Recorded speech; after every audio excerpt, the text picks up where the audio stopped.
नमस्कार साईं भक्तों, आज हम श्री साईं सच्चरित्र के अध्याय 25 का अध्ययन करेंगे। तो पहले साईं बाबा को स्मरण करते हैं। अनंत कोटि ब्रह्मांड नायक राजाधिराज योगी राज पर ब्रह्म सच्चिदानंद सतगुरु साईनाथ महाराज की जय। अध्याय शुरू करते हैं। श्री साईं बाबा के ध्यान की विधि। श्री साईं बाबा का ध्यान कैसे किया जाए और उस सर्वशक्तिमान की प्रकृति अगाध है जिसका वर्णन करने में वेद और हजार मुख वाले शेषनाग भी असमर्थ हैं। भक्तों की तो दृढ़ धारणा है कि आनंद की प्राप्ति केवल उनके श्री चरणों से ही संभव है। उनके चरण कमलों के ध्यान के अतिरिक्त उन्हें अपने जीवन के सर्वोच्च लक्ष्य की प्राप्ति का अन्य मार्ग ज्ञात नहीं। हिमाड़ पंथ ने भक्ति और ध्यान का जो एक सुगम मार्ग सुझाया है वह इस प्रकार है। कृष्ण पक्ष के आरंभ में चंद्र कलाई दिन प्रतिदिन घटती जाती है तथा उनका प्रकाश भी क्रमश क्षीण होता जाता है और अंत में अमावस्या के दिन चंद्रमा के पूर्ण विलीन रहने पर चारों ओर रात्रि का घोर अंधेरा छा जाता है। परंतु जब शुक्ल पक्ष का आरंभ होता है तो लोग चंद्र दर्शन के लिए अति उत्सुक हो जाते हैं। इसके बाद द्वितीया को जब चंद्र अधिक स्पष्ट नहीं होता तब लोगों को वृक्ष की तो दो शाखाओं के बीच से चंद्र दर्शन के लिए कहा जाता है और जब उन शाखाओं के बीच उत्सुकता और ध्यान पूर्वक देखने का प्रयत्न किया जाता है तो दूर क्षितिज पर छोटी सी चंद्र रेखा के दृष्टिगोचर होते ही मन अति प्रतिफुल्लित हो जाता है। इसी सिद्धांत का अनुसरण करते हुए हमें बाबा के दर्शन का प्रयत्न करना चाहिए। बाबा के चित्र की ओर देखो, आहा कितना सुंदर है। वे पैर मोड़कर बैठे हैं और दाहिना पैर बाएं घुटने पर रखा गया है। बाएं हाथ की हथेलियां दाहिने चरण पर फैली हुई हैं। दाहिने पैर के अंगूठे पर तर्जनी और मध्या उंगलियां फैली हुई हैं। इस आकृति से बाबा समझा रहे हैं कि यदि तुम्हें मेरे आध्यात्मिक दर्शन करने की इच्छा हो तो अभिमान शून्य और विनम्र होकर इन दो उंगलियों के बीच से मेरे चरण के अंगूठे का ध्यान करो। तब कहीं तुम उस सत्य स्वरूप का दर्शन करने में सफल हो सकोगे। भक्ति प्राप्त करने का यह सबसे सरल मार्ग है। ओम साई राम। साईं बाबा की जीवनी का अवलोकन। अब एक क्षण श्री साईं बाबा की जीवनी श्री का अवलोकन करें। साईं बाबा के वास से ही शिरडी तीर्थ स्थल बन गया। चारों ओर से लोगों की भीड़ वहां प्रतिदिन बढ़ने लगी तथा धनी और निर्धन सभी को किसी न किसी रूप में लाभ पहुंच रहा है। बाबा के असीम प्रेम, उनके अद्भुत ज्ञान भंडार और सर्वव्यापकता का वर्णन करने की क्षमता किसमें है। धन्य तो वही है जिसे कुछ अनुभव हो चुका है।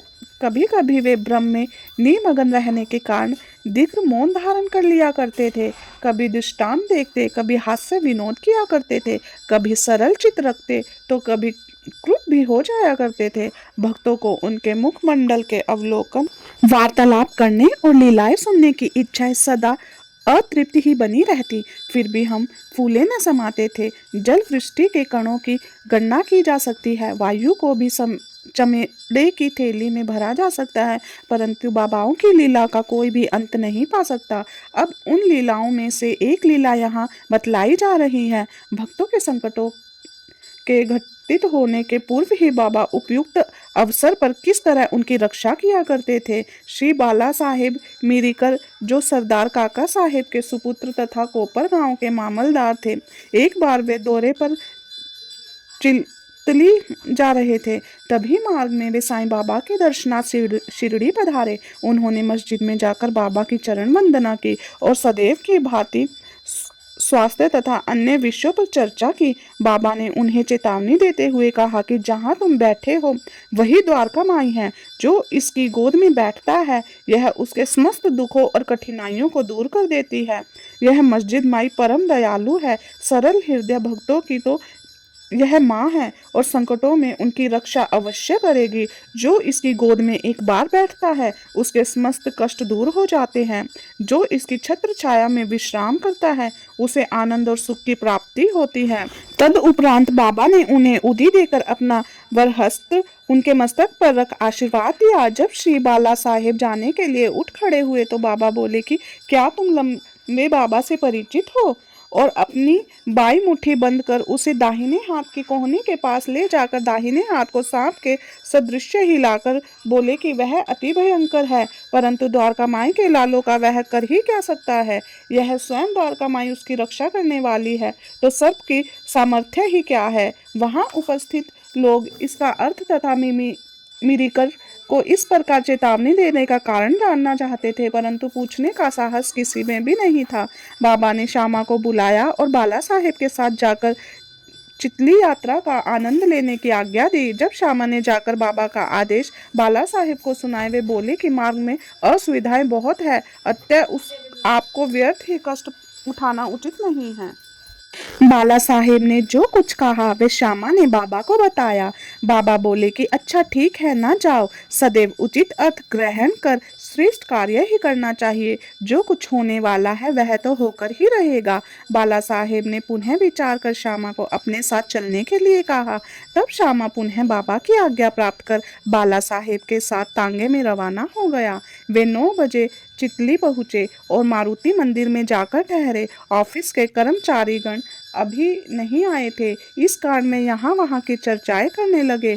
बाला साहेब दैनिक पत्र पढ़ते हुए चटाई पर शांतिपूर्वक बैठे थे। उनकी धोती का ऊपरी सिरा कमर पर पड़ा हुआ था और उसी के एक भाग पर एक सर्प बैठा हुआ था। किसी का भी ध्यान उधर न था। वह सीसी करता हुआ रेंगने लगा। यह आवाज सुनकर चपरासी दौड़ा और लालटेन ले आया। सर्प को देखकर वह सांप सांप कहकर उच्च स्वर में चिल्लाने लगा। तब बाला साहेब अति भयभीत होकर कांपने लगे। श्यामा को भी आश्चर्य हुआ।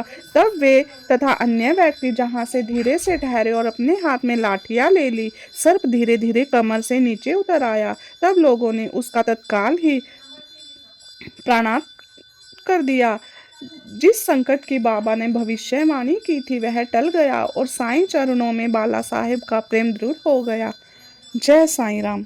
बापू साहेब बूटी को अभय वचन। एक दिन महान ज्योतिषी श्री नाना साहेब डेंगले ने बापू साहेब बूटी से कहा कि आज का दिन तुम्हारे लिए अत्यंत अशुभ है और तुम्हारे जीवन को संकटप्रद है। यह सुनकर बापू साहेब बड़े अधीर हो गए। जब सदैव की भांति वे बाबा के दर्शन करने गए तो वे बोले कि ये नाना क्या कहते हैं, ये तुम्हारी मृत्यु की भविष्यवाणी कर रहे हैं, परंतु तुम्हें भयभीत होने की किंचित मात्र भी आवश्यकता नहीं है। इनसे दृढ़ता पूर्वक कह दो कि अच्छा देखे काल मेरा किस तरह अपहरण करता है। जब श्यामा को बापू साहेब अपने शौच गृह में गए तो वहां उन्हें एक सर्प दिखाई दिया। उनके नौकर ने भी सर्प को देख लिया और उसे मारने के लिए एक पत्थर उठाया। बापू साहेब ने एक लंबी लकड़ी मंगवाई, परंतु लकड़ी आने से पूर्व ही वह सांप दूरी पर रेंगता हुआ दिखाई दिया और तुरंत ही दृष्टि से ओझल हो गया। बापू साहेब को बाबा के अभयपूर्ण वचनों का स्मरण होने पर बड़ा ही संतोष हुआ। जय साईं राम। अमीर शक्कर के बाबा द्वारा प्राण रक्षा। कोरले गांव का अमीर शक्कर जाति का कसाई था और बांद्रा में दलाली किया करता था। वह प्रसिद्ध व्यक्तियों में से एक था। एक बार वह गठिया रोग से अधिक कष्ट पा रहा था। जब उसे खुदा की स्मृति आई तब वह काम धंधा छोड़कर शिरडी आया और बाबा से रोग निवृत्त की प्रार्थना करने लगा। तब बाबा ने उसे चावड़ी में रहने की आज्ञा दे दी। चावड़ी उस समय एक स्वास्थ्यप्रद स्थान न होने के कारण इस प्रकार से रोगियों के लिए सर्वथा अयोग्य थी। गांव का अन्य कोई भी स्थान इसके लिए बेहतर होता, परंतु बाबा के शब्द तो निर्णात्मक तथा मुख औषधि स्वरूप थे। बाबा ने उसे मस्जिद में न जाने दिया और चावड़ी में ही रहने की आज्ञा दी। वहां उसे बहुत लाभ हुआ। बाबा प्राय और सायंकाल चावड़ी से निकलते थे तथा एक दिन के अंतर से जुलूस के साथ वहां आते और वहीं विश्राम करते थे। इसलिए अमीर को बाबा का सानिध्य सहज ही प्राप्त होता जाता था। अमीर वहां पूरे 9 मास रहा। जब किसी अन्य कारणवश उसका मन उस स्थान से ऊब गया तब एक रात्रि में वह चोरी से उस स्थान को छोड़कर कोपर गांव की धर्मशाला में जा ठहरा। वहां पहुंचकर उसने वहां एक फकीर को प्यास के कारण मरते हुए देखा। फकीर ने उसे पानी दी। अमीर ने उसे पानी दिया, जिसे पीते ही उसका देहांत हो गया। अब अमीर किन कर्तव्य मूड हो गया। उसे विचार आया कि अधिकारियों को इसकी सूचना दे दूं तो मैं ही मृत्यु के लिए उत्तरदायी ठहराया जाऊंगा और प्रथम सूचना पहुंचने के नाते सबसे पहले मैं ही पकड़ा जाऊंगा। तब बिना आज्ञा शिरडी छोड़ने की उतावली पर उसे बड़ा पश्चाताप हुआ। उसने बाबा से मन ही मन प्रार्थना की और शिरडी लौटने का निश्चय कर उसी रात्रि बाबा का नाम लेते हुए को फटने से पूर्व ही शिरडी वापस पहुंचना चिंता मुक्त हो गया। फिर वह चावड़ी में बाबा की इच्छा और आज्ञा अनुसार ही रहने लगा और शीघ्र ही रोग मुक्त हो गया। एक बार अर्धरात्रि में बाबा ने जोर से पुकारा कि ओ अब्दुल, कोई दुष्ट प्राणी मेरे बिस्तर पर चढ़ रहा है। अब्दुल ने लालटेन लेकर बाबा का बिस्तर देखा, परंतु वहां कुछ भी दिखाई न दिया। बाबा ने ध्यानपूर्वक सारे स्थान का निरीक्षण करने को कहा और वे अपना सटका भी जमीन पर पटकने लगे। बाबा की यह लीला देखकर अमीर ने सोचा कि हो सकता है कि बाबा को किसी सांप के आने की शंका हुई हो। दीर्घकाल तक बाबा की संगति में रहने के कारण अमीर को उनके शब्दों और कार्यों का अर्थ समझ में आ गया था। उन्होंने अपने बिस्तर के पास कुछ रेंगते हुए देखा। तब उन्होंने अब्दुल से बत्ती मंगवाई और एक सांप को कुंडली मारे हुए वहां देखा, जो अपना फन हिला रहा था। फिर वह सांप तुरंत ही मार डाला गया। इस प्रकार बाबा ने सामयिक सूचना देकर अमीर शक्कर के प्राणों की रक्षा की। जय साईं राम। बिच्छू और सांप की घटना। बाबा की आज्ञा अनुसार काका साहेब दीक्षित श्री एकनाथ महाराज के 2 ग्रंथों भागवत और भावार्थ रामायण का नित्य पारायण किया करते थे। एक बार जब रामायण का पाठ हो रहा था, तब श्री हेमाड़ पंथ श्री श्रोताओं में सम्मिलित थे। अपनी माँ के आदेशानुसार किस प्रकार हनुमान ने श्री राम की महानता की परीक्षा ली, यह प्रसंग चल रहा था। सब श्रोताजन मंत्रमुग्ध हो रहे थे तथा हेमाड़ पंथ की भी वही स्थिति थी। पता नहीं कहां से एक बड़ा बिच्छू उनके ऊपर आ गिरा और उनके दाहिने कंधे पर बैठ गया, जिसका उन्हें कोई भान तक न हुआ। ईश्वर को श्रोताओं की रक्षा स्वयं करनी पड़ती है। अचानक ही उनकी दृष्टि कंधे पर पड़ गई। उन्होंने उस बिच्छू को देख लिया। वह मरणासन प्रतीत हो रहा था, मानो वह भी कथा के आनंद में तल्लीन हो। हरि इच्छा जानकर उन्होंने श्रोताओं में बिना विघ्न डाले उसे अपनी धोती के दोनों सिरे मिलाकर उसमें लपेट लिया और दूर ले जाकर बगीचे में छोड़ दिया।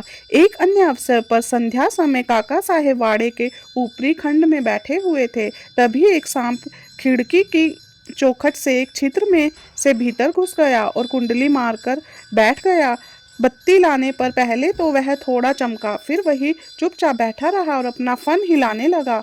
बहुत से लोग छड़ी और डंडा लेकर वहां दौड़े, परंतु वह एक ऐसे सुरक्षित स्थान पर बैठा था जहां उस पर किसी के प्रहार का कोई भी असर न हो सकता था। लोगों का शोर सुनकर वह शीघ्र ही उसी छिद्र में से अदृश्य हो गया। तब कहीं सब लोगों की जान में जान आई। ओम साईं राम। ईश्वर सबका रक्षक है। एक भक्त मुक्ता राम बोला कि चलो, अच्छा ही हुआ जो एक जीव बेचारा बच गया। श्री हेमाड़ पंथ ने उसकी अवहेलना कर कहा कि सांप को मारना ही उचित है। इस कारण इस विषय पर वाद विवाद होने लगा। एक का मत था कि सांप तथा उसके जैसे जंतुओं को मार डालना ही उचित है, परंतु दूसरे का इसके विपरीत मत था।